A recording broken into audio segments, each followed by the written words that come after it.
Sa oras na ito mga kaubayan ay gagawa po ako ng gamot. Ito ay yung gamot sa diabetic. Mabisa pong gamot sa diabetic ito mga kaubayan. Ito po yung apdo ng bangos. Yan po, apdo ng bangos nakalagay sa ref. Apdo ng bangos. Ito po siya. Apdo ng bangos yan mga kaubayan ha. Ituturo ko kung paano po ang paggawa niyan. Sasabawan ko po yan, ito, sasabawan ko po yan, hiwaan ko ng sibuyas, lagyan ko ng sili,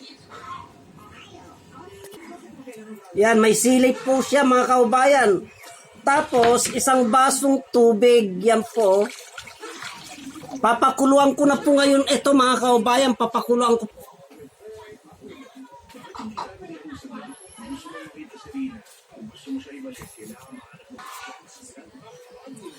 Ayan, pinapakuluan ko na po yun mga kaubayan. Napakabisa po ang apdo ng bangos na panggamot sa diabetic. Marami na pong nakasubok nito mga kaubayan. Pinapakulan po yun tapos hinihigop po yun. Iniinom na po yun. Ganun po ang proseso ng paggamot sa apdo ng bangos. Linuluto po yan mga kaubayan. Katulad niyan, no? Pinapakulaan ko po yun. Antayin po nating maluto yan para makita nyo po kung ano po ang itsura ng apdo ng bangos. At kung ano po ang lasa niya, masarap po yan mga kaubayan. Kaya antayin po natin na maluto yan. Yung apdo ng bangos na kumulo po yan para ipakita ko po sa inyo ang itsura niya at ipakita ko po sa inyo ang pag-inom niyan mga kaubayan. Luto na siguro yun mga kaubayan, kukunin ko na para makita nyo po ang itsura niya.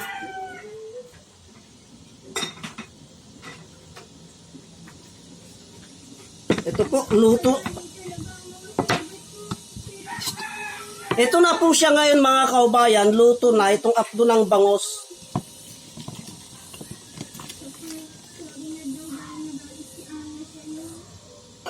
Ito na po siya.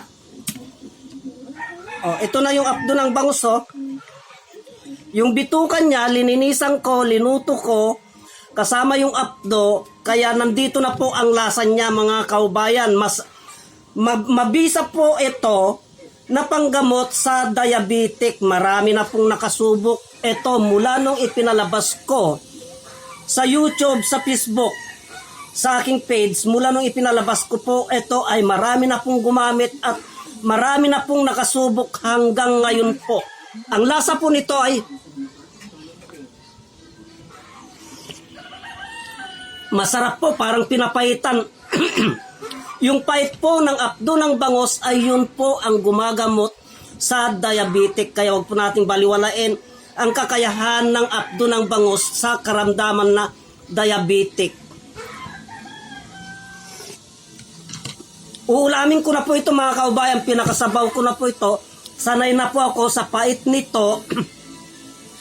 Kasi matagal na po akong gumagamit nito. Uulamin ko na ito, kakain na ako. At ang ulam ko, kilawing dilis, yan. At ang sabaw ko po ay itong apdo ng bangus. Masarap po ang pait niya. Yung pait na yon ay yun po ang gumagamot sa diabetic. Kaya wag po nating baliwalain itong kakayahan ng apdo ng bangos na panggamot sa diabetic. Kasi mula nung ipinalabas ko po ito, mula nung marami nang nakakaalam nito, yung iba noon nandidiri pa, pero nung nasubukan po nila yung may karamdaman na diabetic, nung nasubukan po nila ay hindi na po sila tumitigil sa pag-inom nito. Tuwing mag-uulam, tuwing bibili po sila ng bangos ay kinukuha na po yung apdo ng bangos at inuulam na po nila. Marami pong gumaling mga kaubayan sa sakit na diabetic nang dahil lamang po dito sa apdo ng bangos. Kaya pakishare naman po ang videos na ito para malaman po ng ating mga kaubayan ang kahalagaan ng apdo ng bangos. Marami pong salamat.